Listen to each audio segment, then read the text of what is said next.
जय हिंद दोस्तों। आज के इस वीडियो में मैं आप सभी से बात करूंगा यूपी ट्रिपल एस सी मुख्य सेविका की नोटिफिकेशन के विषय में कि आपकी इस वैकेंसी का नोटिफिकेशन कब तक आने वाला है। उसके साथ साथ यह वैकेंसी पेट 2025 से आने वाली है। ऐसे में पेट का कट ऑफ कितना होने वाला है, आपका कितना स्कोर हो पेट 2025 में, तो आप इसमें आवेदन कर पाएंगे। और यह भी देखेंगे कि इससे पहले जो आपकी मुख्य सेविका की वैकेंसी आई थी उसमें आपका डीवी के लिए क्या कट ऑफ गया था, फाइनल क्या कट ऑफ गया था, और हम यह भी एनालिसिस करेंगे कि आपका जो सिलेबस है वो क्या बदलने वाला है, सिलेबस में क्या क्या बदलाव किए जाएंगे। सारी चीज़ें आज की इस वीडियो में हम देखने वाले हैं। जितने भी सवाल आपके मन में हैं उन सभी सवालों के जवाब आपको मिल जाएंगे। इसलिए आप सभी लोग इस वीडियो को लास्ट तक अवश्य देखिएगा यदि आपको मुख्य सेविका की तैयारी करनी है, यदि आपको मुख्य सेविका में जॉब लेना है। मैं उम्मीद करता हूं कि आप सभी लोग इस वीडियो को लास्ट तक अवश्य देखेंगे। दोस्तों, जैसा कि आप सबको पता होगा, यूपी ट्रिपल एस सी मुख्य सेविका की वैकेंसी का नोटिफिकेशन आपका जारी होने वाला है और इसमें पदों की संख्या 2514 होने वाली है। एक आरटीआई के रिप्लाई के माध्यम से हमको ये पता चला है कि मुख्य सेविका की भर्ती का नोटिफिकेशन आने वाला है और इसमें जो रिक्त पदों हैं उनकी संख्या 2514 होने वाली है। ये आपका आरटीआई है जिसमें यह पूछा गया था कि क्या वैकेंसी खाली है या नहीं, तो बताया गया है कि वर्तमान में आपका 2514 पदों पे यह वैकेंसी खाली है। अब एक चीज़ मैं आपको यहीं पे क्लियर कर देना चाहता हूँ इस वैकेंसी को लेकर के। अभी हमको ये पता चला है कि 2514 पद ऐसे हैं जो अभी रिक्त हैं, है ना। अब इसका जो अध्याचन है वो यूपी ट्रिपल एस सी आयोग को जाएगा। उसके बाद यूपी ट्रिपल एस सी इस पर काम करेगा कि कैसे सीट रखनी है, ओबीसी का कितना रखना है, यूआर का कितना रखना है, ईडब्ल्यूएस का क्या रखना है, इस पे काम करेगा।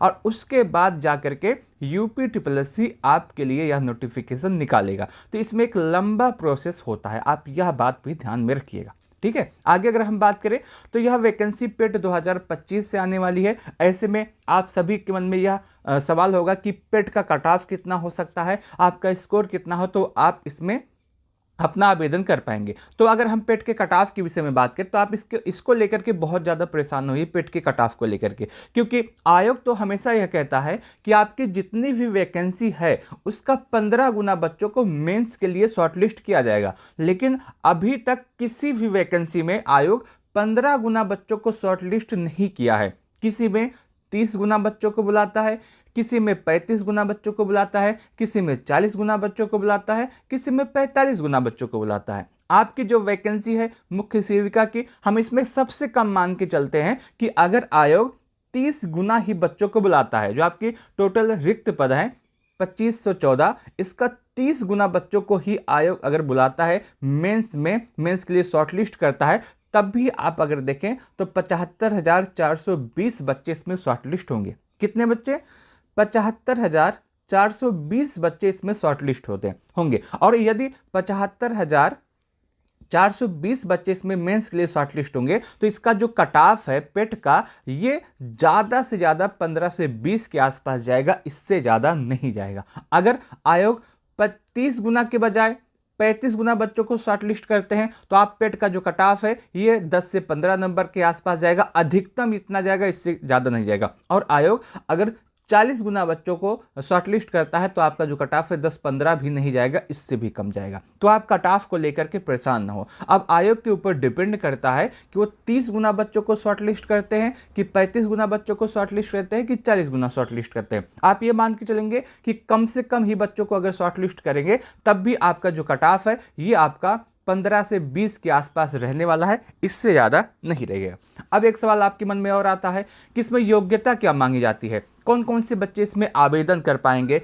किसी के पास अगर सोशियोलॉजी है तो एक सब्जेक्ट के रूप में तो वह 1 साल का होना चाहिए या 2 साल का होना चाहिए या 3 साल का होना चाहिए। होम साइंस है तो उसकी कितनी होनी चाहिए, ये भी आपके मन में डाउट है, तो इसका भी हम जवाब देते हैं। देखिए, इसमें जो योग्यता मांगी जाती है वो आपने ग्रेजुएशन किया हो। सबसे पहले योग्यता यही है कि ग्रेजुएशन किया है और उसमें भी आपका सब्जेक्ट है। सब्जेक्ट कौन सा है? एक सब्जेक्ट आपका सोशियोलॉजी है, एक सब्जेक्ट आपका सोशियोलॉजी है और दूसरा सब्जेक्ट आपका होम साइंस है। क्या है? होम साइंस है। अब यदि आपने इन दोनों में से कोई एक किया है, अब वो चाहे 2 साल तक आपका सिलेबस में रहा हो या फिर 3 साल तक रहा हो, उससे फर्क नहीं पड़ता। अगर आपका ग्रेजुएशन में एक सब्जेक्ट अगर सोशियोलॉजी या होम साइंस में से कोई एक है तो आप इसमें एलिजिबल है, आप इसमें आवेदन कर सकते हैं। अब सवाल ये आता है कि 2 साल और 3 साल का मामला क्या है। तो आपको पता होगा, यदि आपने ग्रेजुएशन किया है तो जब आपका फर्स्ट ईयर होता है या फर्स्ट सेमेस्टर होता है, उसमें 3 सब्जेक्ट होते हैं और उसके साथ साथ आज के समय एक माइनर भी होता है। और जब आप फाइनल ईयर में पहुंचते हैं तो उसमें से एक सब्जेक्ट आपको छोड़ना पड़ता है, बाकी सब 2 सब्जेक्ट के साथ आप आगे बढ़ते हैं। तो वही बात इसमें कही गई है। अगर आपका सोशियोलॉजी एक सब्जेक्ट है ग्रेजुएशन में, अब चाहे वो 2 साल का हो या 3 साल का हो, आप इसमें आवेदन कर सकते हैं। यदि आपका होम साइंस एक सब्जेक्ट रहा है ग्रेजुएशन में, अब वो चाहे 2 साल का रहा हो या 3 साल का रहा हो, आप इसमें आवेदन कर सकते हैं। या फिर आपका बीएससी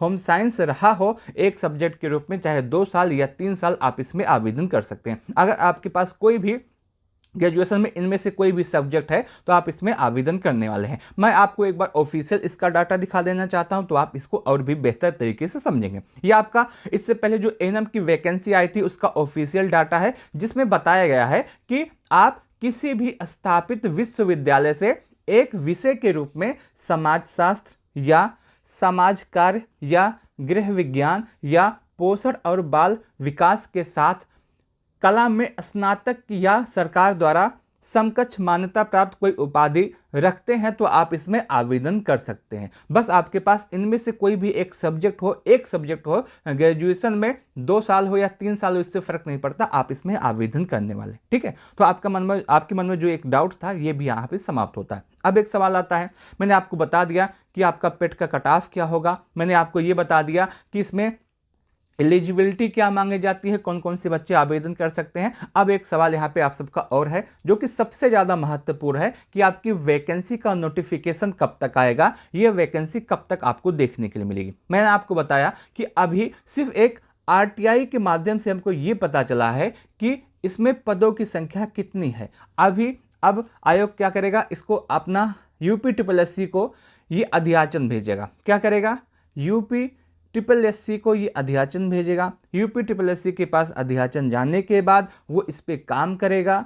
काम करने के बाद इसका नोटिफिकेशन निकालेगा। तो एक लंबा प्रोसेस है। अगर आपसे कोई कह रहा है कि यह जो वैकेंसी है या जनवरी में आ जाएगी या फेब में आ जाएगी, तो वो गलत बात है। इसका जो नोटिफिकेशन है ज़्यादा से ज़्यादा आप ये मान के चलेंगे मार्च या इसके बाद ही आ सकता है। कब, मार्च या इसके बाद ही आ सकता है, इससे पहले इसका नोटिफिकेशन नहीं आएगा। मैंने आरटीआई लगा दिया है, किसमें आपका कितने पदों पे वैकेंसी आ रही, कंफर्म रूप से क्या जिस 2514 पद है, क्या इसमें से कुछ काटे जाएंगे या नहीं। और उसके साथ साथ आरटीआई में मैंने ये भी पूछा है कि कैटेगरी वाइज कितनी वैकेंसी होगी। आरटीआई में मैंने ये भी पूछा कि सिलेबस में बदलाव होगा या नहीं होगा। और आरटीआई में मैंने यह भी पूछा है कि इसका नोटिफिकेशन कब तक आएगा। तो आरटीआई का जब जवाब आ जाएगा मैं आपको बता दूंगा। अभी के लिए आप इस चैनल को सब्सक्राइब कर सकते हैं। और उसके साथ साथ यह जो वीडियो आप देख रहे हैं, इसके डिस्क्रिप्शन बॉक्स में आपको एक टेलीग्राम चैनल का लिंक मिलेगा। यदि आपको मुख्य सेविका की तैयारी करनी है तो आप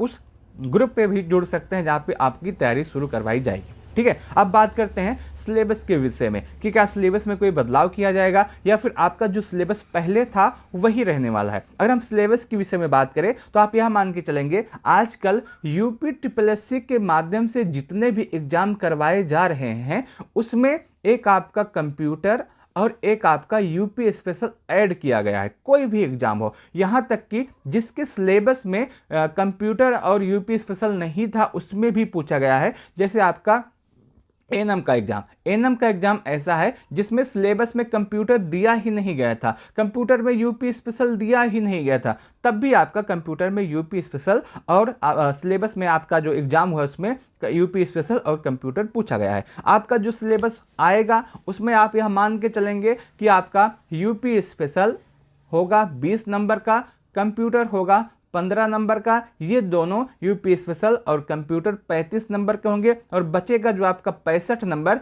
इसमें आपका सब्जेक्ट होगा, वहां से प्रश्न पूछे जाएंगे। पिछली बार जो आपका सिलेबस था वहां पे आपसे 20 टॉपिक दिए गए थे, 20 टॉपिक था और इस 20 टॉपिक से सभी सवाल पूछे गए थे। 100 सवाल आया था, 100 नंबर का था, 2 घंटे का समय था और 1/4 की निगेटिव मार्किंग भी आपसे पूछी गई थी। तो ये आपका जो 20 टॉपिक है, ये इसका जो वेटेज है 65 नंबर होने वाला है। 35 नंबर में आपका यूपी स्पेशल और आपका कंप्यूटर होने वाला है। तो आपका आने वाला सिलेबस यही है, आप इसी के हिसाब से अपनी आगे की तैयारी कीजिएगा। क्या होगा आपका सिलेबस, एक बार मैं आपको दोबारा से बता देता हूं। आपका जो सिलेबस है 65 नंबर वहां से पूछे जाएंगे, ये जो 20 टॉपिक है यहां से। उसके बाद आपका यूपी स्पेशल आएगा 20 नंबर का और कंप्यूटर आएगा 15 नंबर का। और मैं एक बात और बता दूं, आप यह जो वीडियो देख रहे हैं इसके डिस्क्रिप्शन बॉक्स में आपको एक टेलीग्राम चैनल का लिंक मिलेगा। वहां पर अगर आप जाएंगे तो मैं बहुत ही जल्द आपका जो सिलेबस है यहां से मैं आपको 10,000 प्रश्न वहां पे एमसीक्यू माध्यम से देने वाला हूं। और जो आपका यूपी स्पेशल है यहां से 5,000 प्रश्न ऑब्जेक्टिव प्रश्न, और जो आपका कंप्यूटर है यहां से भी 5,000 प्रश्न देने वाला हूं। यानी कि आपका जो पूरा सिलेबस होगा यहां से 20,000 ऑब्जेक्टिव प्रश्न देने वाला हूं, जो कि बहुत ही ज्यादा इंपॉर्टेंट होने वाला है। यदि आप यही 20,000 ऑब्जेक्टिव प्रश्न करके चले जाएंगे तब भी आपका सिलेक्शन हो जाएगा। तो आप डिस्क्रिप्शन बॉक्स में जो आपका टेलीग्राम चैनल है उसको अवश्य ज्वाइन कीजिएगा अगर आपको मुख्य सेविका की तैयारी करनी है तो।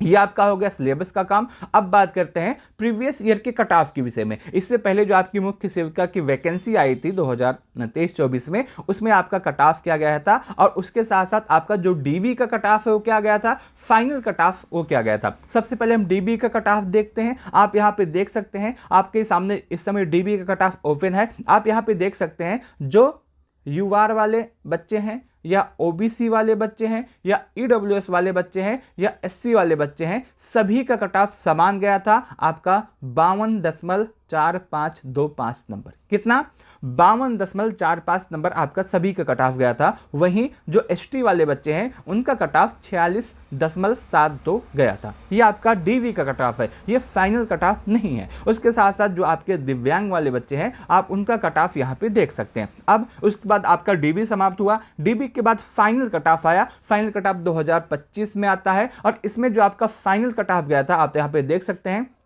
यूआर के लिए जो आपका फाइनल कट ऑफ गया था ये आपका 67.15 नंबर गया था। और अनुसूचित जाति का जो कट ऑफ गया था ये 56.27 नंबर गया था। अनुसूचित जनजाति यानी कि एसटी का जो कट ऑफ गया था ये 47.81 गया था। ओबीसी का जो कट ऑफ गया था ये आपका 62.81 गया था। और ईडब्ल्यूएस का जो कट ऑफ गया था ये आपका 58.99 गया था, यानी कि आप 59 नंबर मान सकते हैं। ये आपका डीबी का कट ऑफ है, ये आपका फाइनल कट ऑफ है, सॉरी ये आपका फाइनल कट ऑफ है, आप इसको देख सकते हैं। ये आपका प्रीवियस ईयर का कट ऑफ है। और यदि आप मुख्य सेविका की आने वाली भर्ती के लिए तैयारी करना चाहते हैं और इसमें लेटेस्ट पैटर्न जो यूपी ट्रिपल एससी का आ रहा है उसमें आपका जो सवाल का लेवल है वो बहुत ही अच्छा कर दिया गया है। सवाल जो इस समय आ रहे हैं बहुत ही अच्छे लेवल के आ रहे हैं, तो आपको उस हिसाब से अपनी तैयारी करनी होगी। ठीक है, मैं उम्मीद करता हूं कि आपको यह पूरा वीडियो अच्छा लगा होगा और आपके मन में जितने भी सवाल थे आपको उन सभी सवालों के जवाब मिले होंगे। अभी आप क्या कर सकते हैं, मैं आपको दोबारा बताना चाहता हूं कि यह जो आप वीडियो देख रहे हैं